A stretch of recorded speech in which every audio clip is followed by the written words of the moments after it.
When you have your girls, you're never alone. You get together for coffee, maybe to work out, or just to laugh. We created Hey Girl, just for you. Can't wait for you to join us. Hey everybody, welcome back. This is Hey Girl, and you are watching episode 27. Can you believe it?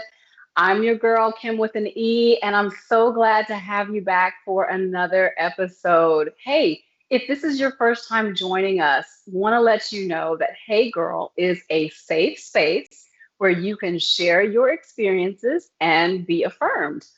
Life can be overwhelming. And we believe in the power of conversation because knowing you're not alone is what helps us get through. So come on in this room and let's have a conversation today because we are in the fall season. The weather is getting a little cooler, although today was a beautiful day. I don't know about you, not sure where you're watching us from, but the sun was shining. It was a nice cool breeze blowing.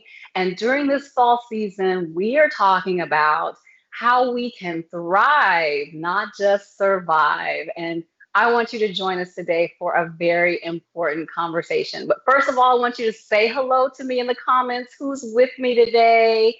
I want you to say hi and tell me you are here and tell me how you're feeling. How did you spend the day? Are you thriving in this season? I know that all of us are going through different things.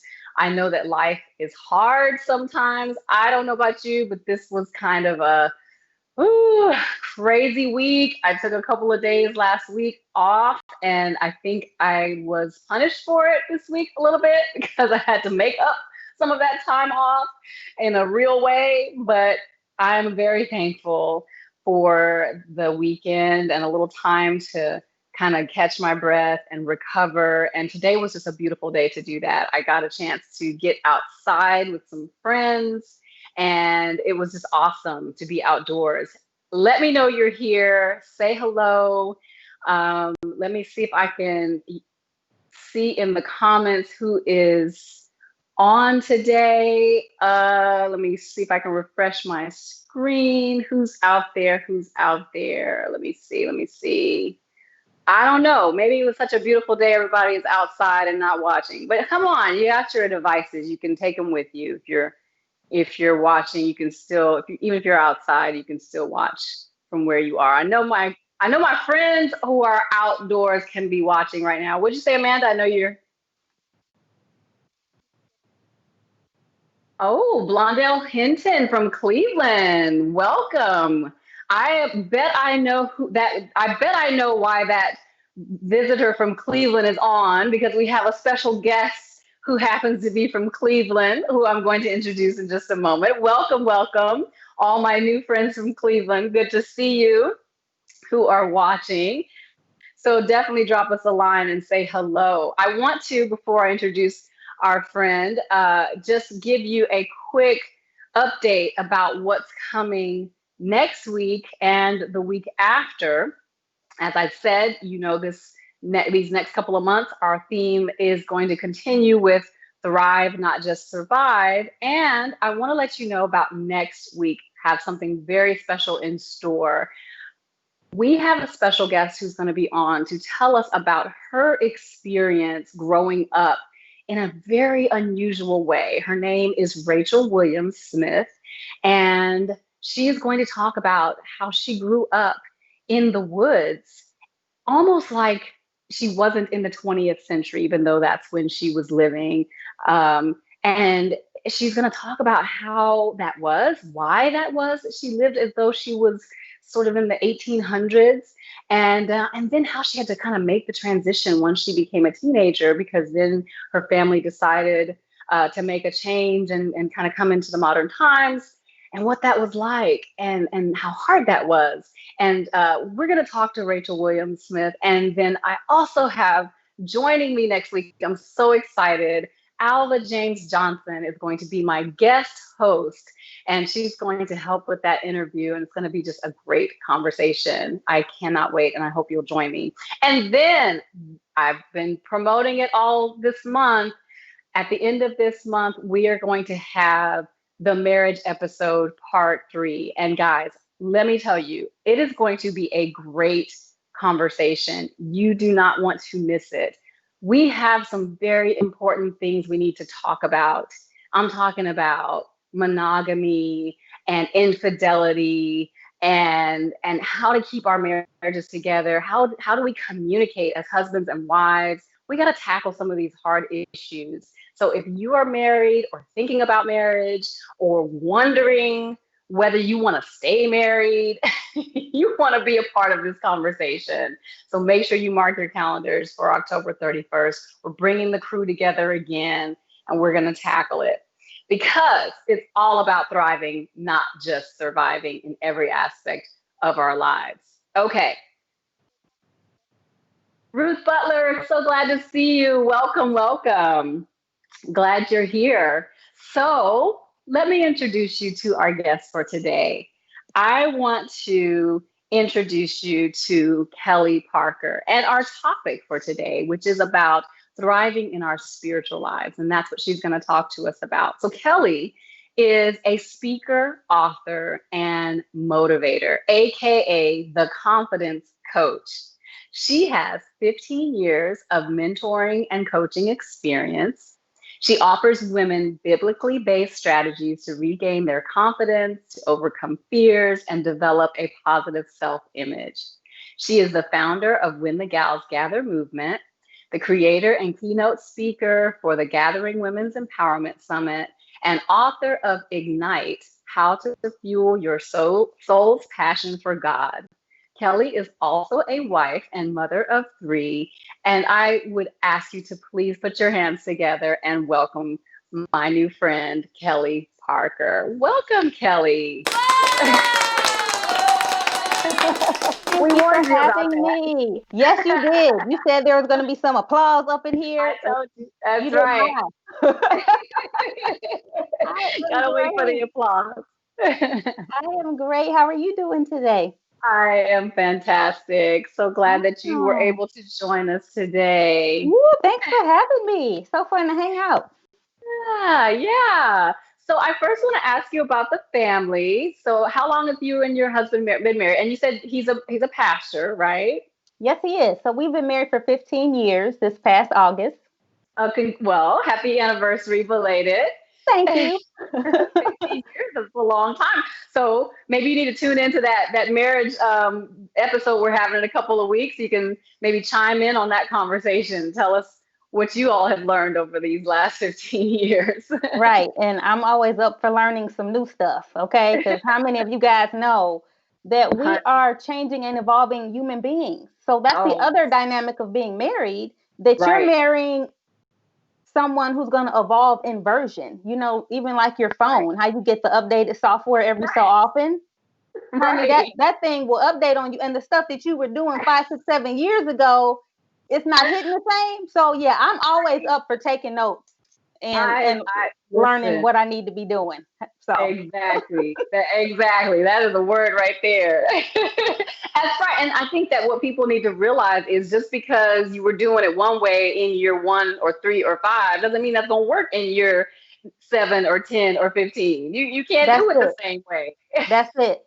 That's it. I had interviewed a young lady for my podcast, and one of the things that she said, and I thought it was just on point, she was talking about how what got you here isn't going to get you there.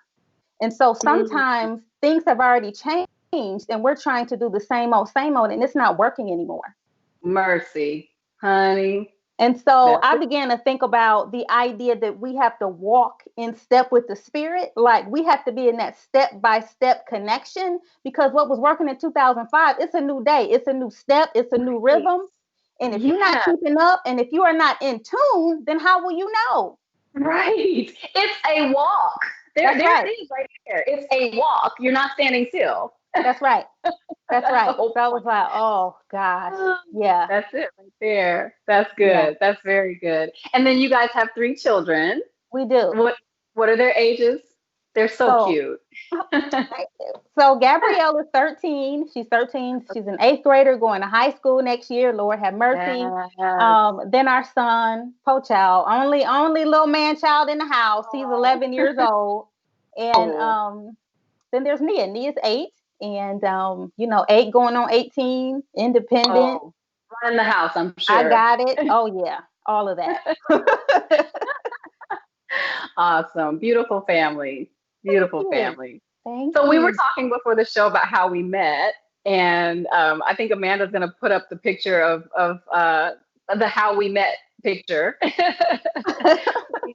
We had the opportunity to work with Crystal Evans Hurst, and she's a speaker and author, sister to Priscilla Shirer, and that's how we met. It was just sort of on a whim. We both signed up for the same mastermind program to sort of work with her for about 6 months, doing different things behind the scenes. And it's so funny. I look at that picture, and we are like on either side of her, the left and the right.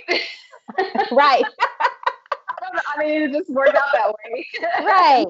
And what a coincidence, right? Yeah. And since then, I've kind of we've stayed connected on social media mostly. I've followed your progress, and I remember you talking about, your speaking and writing, and I always thought you were just a great personality.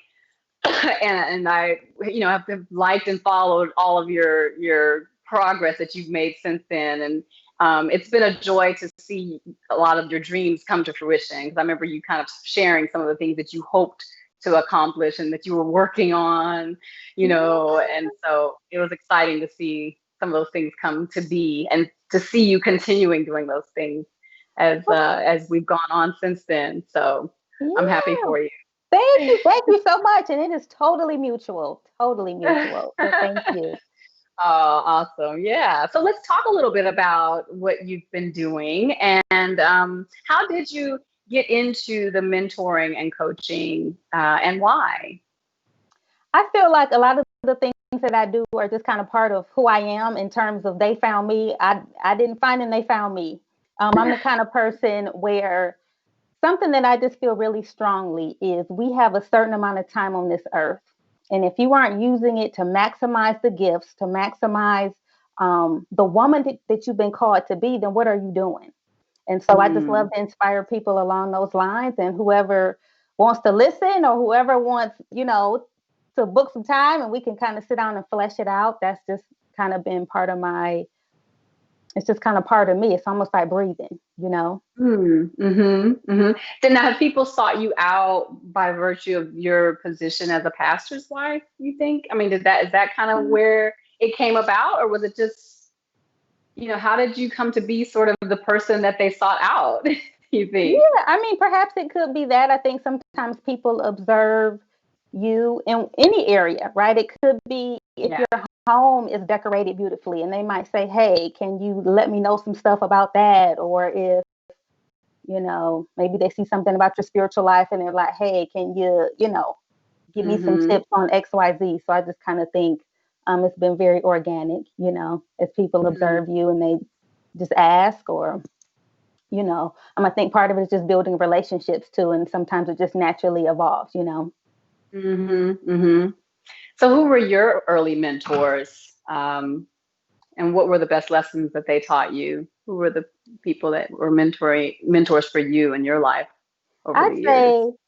I'd say, so part of my story is I've always been in somebody's church, honey. I can't remember a time when I wasn't in church. But I do remember when I went off to college, that's really when I began to get serious about my walk with the Lord, and began to understand, like, you can't walk this thing based on what somebody else taught you. It has to be based on actually what you're willing to do. Are you willing to put skin in the game? Like, you're not going to grow any faster than you actually getting in the game and being obedient on your own.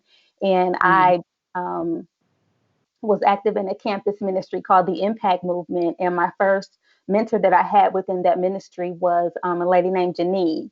And it's interesting because during that that time, I was like in this in-between stage. It's like I've always been going to church. So now I'm in college. So let me go to Bible study because, I'm a church girl. I do church stuff. You know what I mean? That seems like something a church girl would do. We'll go to Bible study. Yes, so, of course. My roommate and I, we went to Bible study, and I'm like, we checked the box, right? That's what church girl. We do church stuff. I did that. So then Janine pulled me to the side. She's like, hey, I'm starting a women's Bible study on another day of the week. Don't you want to come to the women's Bible study on a whole nother day of the week?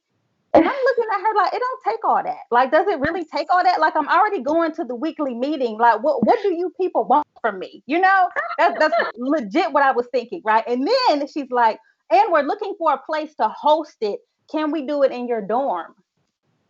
Lady, what are you talking about right now? And then on top of that, she wanted to do it in a common area in my dorm, right? So she wants to sit out in public, in plain view, reading the Bible. And I'm like, lady, you are weird. You are weird. So, but I didn't know to tell her no, right? So I'm sitting in my like dorm in like the common area, and we totally have the Bibles out, and people are walking by, and I'm like so embarrassed. Like, does it really take all of this to walk with Jesus? I don't think so. So that's where we started, right? But I would keep coming and keep going. And when I tell you something shifted, next thing I know, I was hungry for Bibles. I'm like, what time is it? Well, what is the text? Well, what is the homework? And I remember calling my dad at home, like, we read Acts chapter 10, and it was talking about blah, blah, blah, blah, this and blah, blah, blah. And what I take from that is sometimes people don't start off where we think they ought to be, or maybe they're not all the way where they should be, but she didn't treat me like that. She just kept inviting me. She just kept putting the food before me, and it was kind of up to me. Am I going to eat or not? You know what I mean? It was not a lot of pressure. It was just like, I'm going to put it out here and give you the opportunity. You know what I mean? And the other thing was, she modeled for me what it meant to be consistent, what it meant to pour into somebody else's life, and then we went on this kind of like missions. I don't know if I'm going to call it a mission trip, but over spring break, we went to Howard University in DC. And I remember her personally inviting me, like, I want you to come on this trip. So she was always inviting me, whether it was a physical invitation or it was a spiritual invitation to, think about something different. She was always inviting me to a higher level. And so I take that from her. Not only that, she allowed me to observe her in different aspects. So she would invite me to her apartment. It wasn't always we're sitting down reading a Bible, but sometimes it's we're just going to watch this movie, or we're going to go to lunch, or, all of those things, to be able to observe what does it look like to be a woman of God? You know what I mean? Like, practically, what does it look like? So anyway, she ended up leaving and going to Africa, actually. And what she did was, she was like, I want you to have somebody. And so she connected me with one of her friends, who then began to mentor me. And we stay in contact to this day. She was in my wedding. And, we stay in contact to this day. And so, I just think about, I know you asked what lessons have I learned just around being consistent, and I think that they really showed me, like I was saying, to walk with the Lord and be a woman of God is not just reading the Bible. It includes that, but it's also the practical application in day-to-day life of what we learn. And understanding, being a Christian is not about the do's and the don'ts. It is literally about our position in Christ, who we are because of the Spirit of God that lives in us, That's so good. I mean, because, it's interesting you said, you were the God girl. It's not like you were out in the world doing crazy stuff. You were in the church, born in the church, born and raised. I think so many people can identify with that. They feel like they're already doing what they're supposed to do. And there's nothing more for them to learn. And so, no, go ahead. But here's what I was doing in the church. Okay. I was doing what I wanted to do in the church, right? So no, I wasn't a bad kid or buck wild, but I had my own barometer that I created for myself. Meaning, I'll do this much, I'll get this close to what I'm not supposed to do, but I'm not doing this, so I'm good. Got you. But it took me to get mentored. It took me to go to college. It took me to get in contact with that ministry to understand that's not what God requires of you.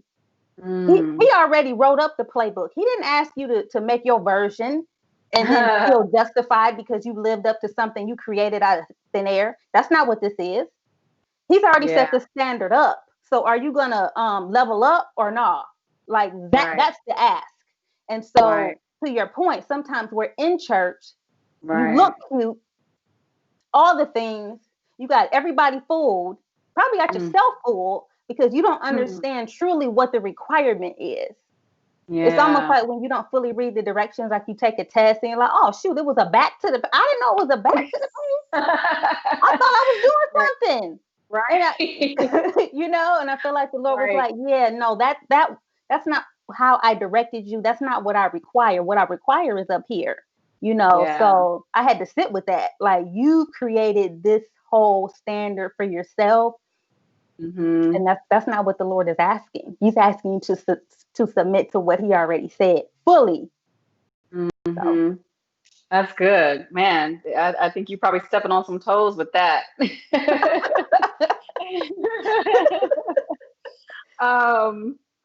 So let's talk about, okay, so that was college then when you discovered that. And so was that just, it clicked for you and life was good after that? No problems, no worries. You've been smooth sailing ever since, or have you had any struggles or difficulties since then that you still had to overcome once that clicked?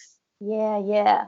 So I definitely won't say I haven't had any struggles, because Lord knows I have. But as far as the reason my book is called Ignite is because I got a lot of fire about God, and that's been consistent this whole time. I will say what that has looked like has had to shift through seasons, you know. For instance, the whole idea of quiet time, you know, you're supposed to spend, you know, time with Jesus every day. And that looks different during every season. Like I was saying before, sometimes what you were doing last year, how you were doing it then, and you had your devotional or your journal or whatever you had, sometimes it's a new day and that's not working right now. So it's like finding that new rhythm. So I think that's definitely something that, you know, I'm constantly just trying to figure out. I'll say this too, you know, when you go to new stages in life. So when you become a wife or you become a mother, okay, now different things are required of you.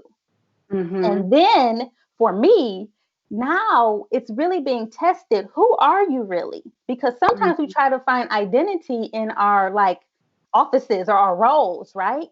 So, well, maybe if I can be the quote unquote best wife ever, then I'll be somebody. I'll feel like I'm somebody. Or maybe if my kids will just behave perfectly, then I'll be somebody. Or all of that, when we have to reorient to say that's not who I am, that's a role, right? But God says I'm his, right? And so this whole like performance thing, that's definitely been something like I'm continually working through, you know. Because for me, so I'm very type A, like I get stuff done. That's just how we do it over here. However, a lot of the, how do I put it? Like, as far as the way that I am as a mother, sometimes I'll be like, well, I don't mother like her over there. I don't mother like her over there. Like, I don't really know what's happening. So as my kids are getting older, I'm settling in more to how I do it, you know, but I have definitely had to walk that road. Like, okay, you are the one that was chosen for your kids for a reason. You don't have to do everything like whatever you think that standard is. You know what I mean? Like that whole thing, like, okay, how do I measure up? How am I doing? You know, and the Lord like continually like trying to invite me back. Like, you confused. Like, you're looking around trying to get information when you're supposed to be looking to me so that I can explain to you how I uniquely crafted you for your path. You know, your path is not, it's unique. And so sometimes that's a trap we fall into, like looking over on her paper, looking at her lane. Well, like, doggone it, I'm not doing that, or I can't do that, or, you know, that whole thing. I think that continues to be a... Yeah, that's an ongoing struggle for a lot of people. I know I'm guilty. I think I know exactly, oh, yes, I got it. I'm doing this. And then I'll look over and be like, oh, oh man, Yeah, then all of a sudden what I'm doing don't seem so good anymore because I'm looking right. at what they're doing over there and it seems so much better. That's right. That's right. It's so easy to do that and kind of Hmm. get distracted from what you thought you knew what you were supposed to do, and then all of a sudden you don't know anymore. That's it. That's it. Yeah, Yeah. that's huge. So you also have the When the Girls Gather movement. Tell us a little bit Yeah. about that. Yeah. So, we started within our church, maybe a group of 30 ladies or so, to have a women's just time to get together. And Hmm.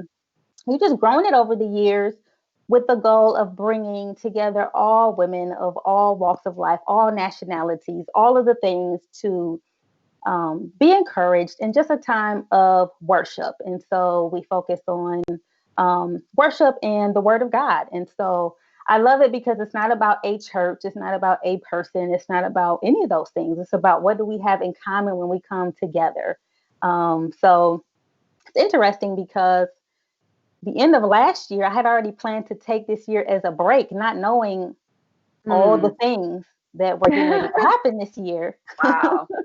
Little did you But know there was going to be a break anyway. right, there was gonna be a real serious break. But yeah, well, and here's the thing too. Like I was saying about always trying to get stuff done. So I knew that the Lord was saying rest. I already heard that, right? So I was like, oh, that's great. I'll rest and plan, Lord. I got it. I'll rest and will plan going forward. And I realized that was just me trying to do too much. Like, no, this is literally a season of rest so that you can be in position for what the next chapter will be. But yeah, we're just excited. Just love to bring women together and encourage them because we're so much stronger together, and to really understand a lot of the things that you're thinking and you're saying and you're going through, and you think you're the only one. Mm-hmm. No, that's not how this works. Like, you think you're the only one doubting yourself, you're not. You think you're the Yeah. only one having a hard time. You're not. You think Right. you're the only one thinking like, man, my life isn't perfect. You're not. You're You not. know. So yeah, I Yes. just love it.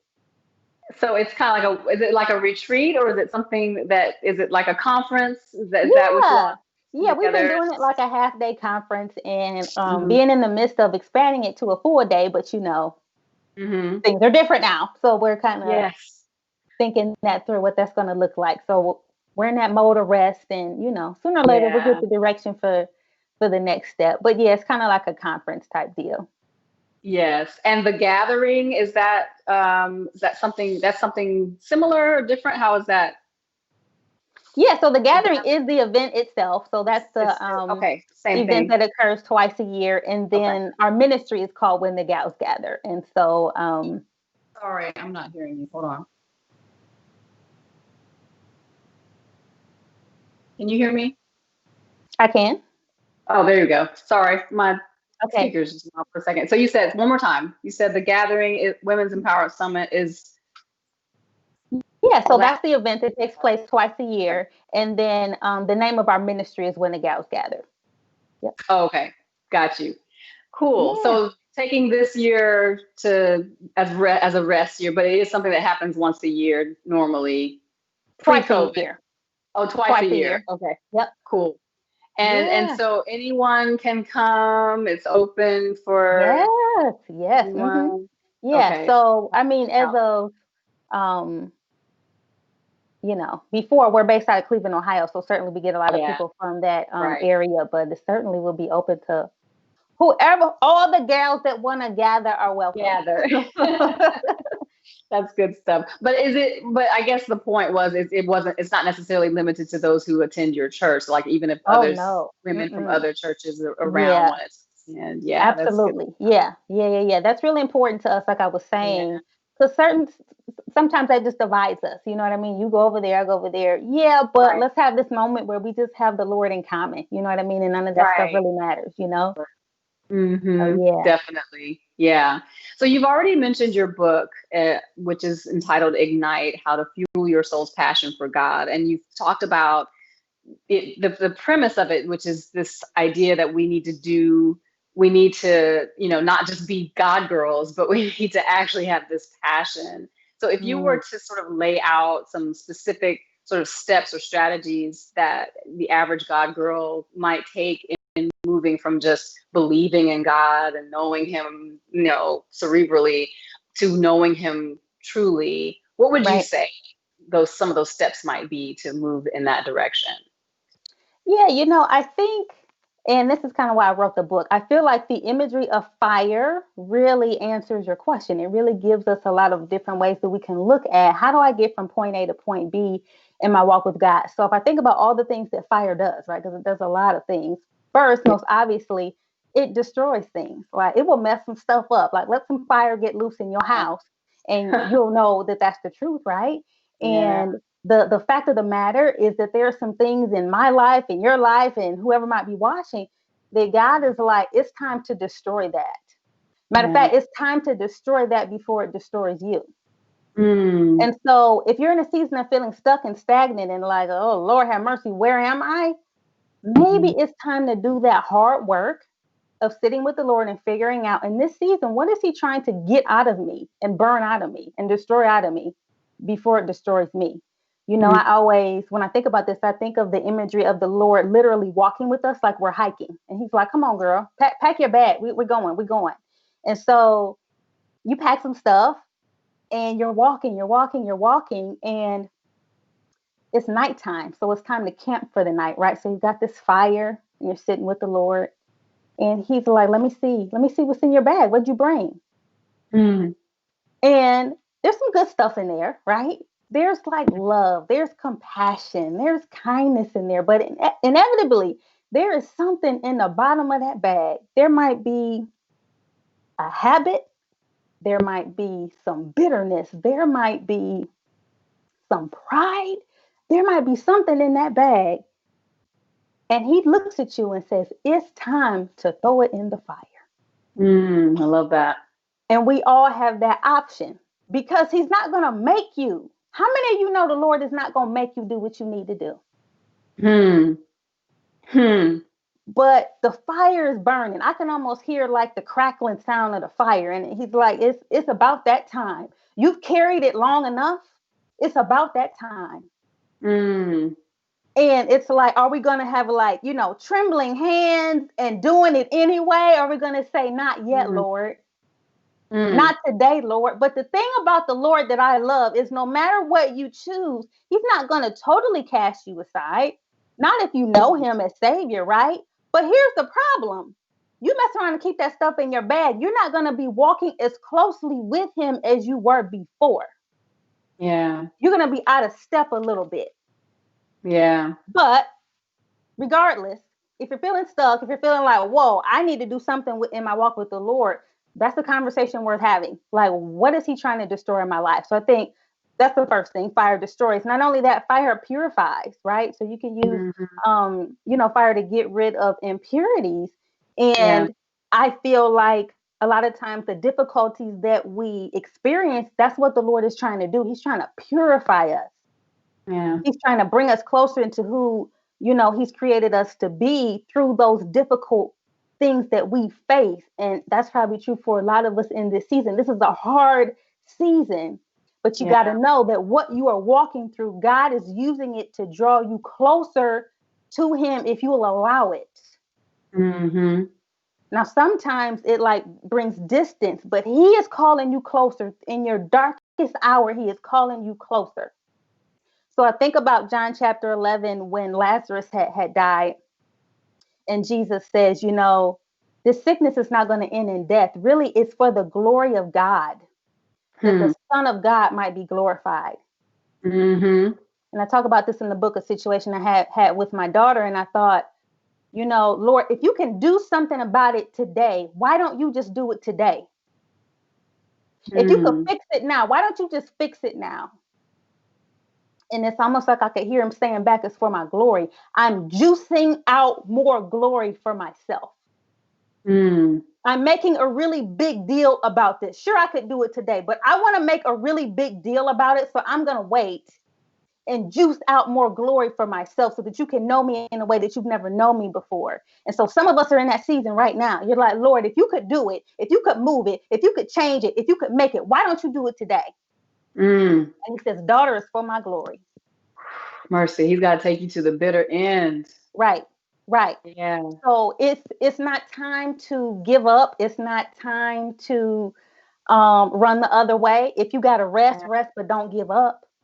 Yeah. He's not giving up on us. And so if we're feeling stuck, that's another thing that we can think about. Like, okay, the difficult things that I'm experiencing, how can I use that to catapult me closer into the presence of God? Like thinking Yeah. about it in a way like the Lord has not forgotten me. Oh, he's the God who sees me, knowing that he's purifying you. Like you are going to be like this higher, you're going to be whatever your name is 2.0 after the situation, right? You're Yeah. getting an upgrade through this heat of this difficult Right. experience which you're experiencing. So fire destroys, fire purifies, but also fire is light. Fire is Yeah. light. And God says he says that we are he says I'm the light of the world, but then he says that we are the light of the world. And so Right. sometimes we get so self-absorbed, we forget, like, wait a minute, I am here on mission to make Yeah. you known, right? Yeah. We can't Like, forget that. that's right. Who am I supposed to be impacting? How am I supposed to Yeah. be using my gifts to further the kingdom, even though it's hard, even though I got my own stuff that the Lord is destroying in me, and it's a lot. But at the end of the day, I'm supposed to be a tool in his hands. And so if I'm feeling Right. stuck, what is the work that I could be doing? You know what I mean? How can I be active in the kingdom? How can I impact other people? And it might not be, I'm going to start this big old ministry. It may be that, but it might be, I'm going to call somebody who might be lonely right now. It might be, I don't know what it might be, Yeah. but that's something that again can take us from point A to point B. It can get you moving forward because now you've got an action step, that you can employ. Kind of stepping outside of your own situation That's and right. seeing how to do something for someone else. Yeah. And that's so, Yeah, that's good. And that helps too. Honestly, that helps. Yeah. Because sometimes you can get so caught up in your own stuff that it right. really is not, it's not helpful. It compounds the problem. Whereas if you can get out of your own head for a minute and focus on somebody else's issues, you come back to your own issues with a different perspective, and then you're like, oh, I can handle this. Right. It seems harder to handle when that's all you're focused on. So yeah, that's good. That's real good. Well, this has been this is so powerful. I mean, I really am excited about this book. I'm excited about your ministry. I think this is really important for us to hear, because it's so easy to think that you know all this stuff, but either we don't know it or we know it and we've forgotten it. So it's good to hear it again. You know what I mean? Yeah. So this is awesome. I'm so glad that you're bringing this to us. Tell us now about your podcast, which you said you started in the summer, and where we can find you and in this new ministry that you're involved with. Will do. So my podcast is called the Confident Speaker Podcast, and what it is tips and tools to help you be an amazing speaker. So if you want to be better in your public speaking, maybe you have a fear of public speaking and you're looking for some tips and tools in terms of virtual speaking, storytelling, how to prepare, all that good stuff, check out the Confident Speaker Podcast. And the other thing we love to do is just kind of interview women who embody what it means to be confident and walk in their lane. And we know as people of God that God has empowered us and bless us with gifts, right? And so if we don't understand what those are, and if we're stuck in self-doubt all the time, then how are you going to have an impact? If you're intimidated to speak up and say, this is how I serve, how are you going to know where you can be useful, right? So, so the podcast, there's a new episode that comes out every Monday, available on Apple Podcasts, Google Podcasts, Stitcher, and Spotify. And you can also go to my website too, kellydparker.com/podcast to read more about it. Awesome. Well, you are doing a lot of good work, and I'm proud of all the things that you are accomplishing through the grace of God. I know many people have been blessed and are being blessed through you. So thank you for sharing everything that you're doing with a Hey Girl audience. And I know that they will be blessed as well. We've put the information in the comments. Hello to all the people from Cleveland who are watching. I know that there have been a couple who have commented. So thank you so much, Kelly. This has been a joy. I appreciate you stopping through, and I'll be chatting with you on social media as we continue on, like normal. Yeah. Thanks so much for having me. Yes, ma'am. I will see you later, and we're going to say Bye. goodbye. What we're going to do is say goodbye to you, but before we go, we're going to pull up our scripture for today, just two verses, which I think are really appropriate for the conversation that we've had today. And the first one is, be strong and courageous, all who put your hope in the Lord. And that is from Psalm 31:24. And the second one says, I pray that God, the source of hope, will fill you completely with joy and peace because you trust him. Romans 15:13. And so I don't know about you, but I have thoroughly enjoyed the conversation today. I think Kelly Parker is just a blessing, and I'm sure you have been blessed today as well. I hope that you will come back again next week. As I said before, we have a fantastic show planned for you with our guest, Rachel Williams Smith, and her amazing story of thriving and surviving. And our guest host, Salva James Johnson, I'm going to introduce you to her as well. That is going to be an awesome day. So I hope you'll join us. And then, of course, save the date, October 31st. Our marriage episode is coming back. So make sure you're here for that as well. Can't wait to see you. In the meantime, be blessed. See you next time. Can you imagine what it would be like to live in the woods with no phone, no TV, no running water or electricity? This was the everyday reality for Rachel Williams Smith. Until the age of 16, she and her family lived in purposeful isolation. Next week, Rachel shares with us her experience and how she has learned to thrive and survive in the 21st century. Plus, meet my guest host, journalist and communications professor Alva Johnson. Next week on Hey Girl.